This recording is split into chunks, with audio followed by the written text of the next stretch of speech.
do a half treble crochet or a half double crochet if we're speaking US terms, what you're going to do is holding the hook in your dominant hand, yarn around first, and what I like to do is take my finger and just hold that yarn in position so it doesn't move too much.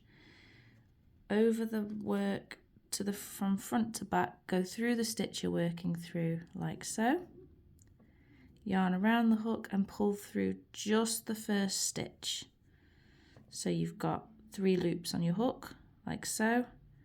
Yarn around and pull through all 3 straight away. And that is your half treble, which is a little bit taller than a double crochet, but not quite as tall as a treble crochet.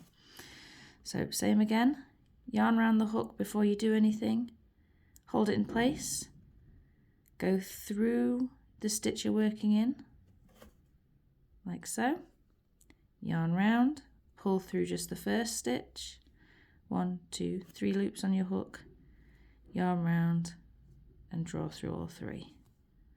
And once more, around, hold, in, around, pull up through just 1, 3 loops on your hook, yarn round and pull through all 3.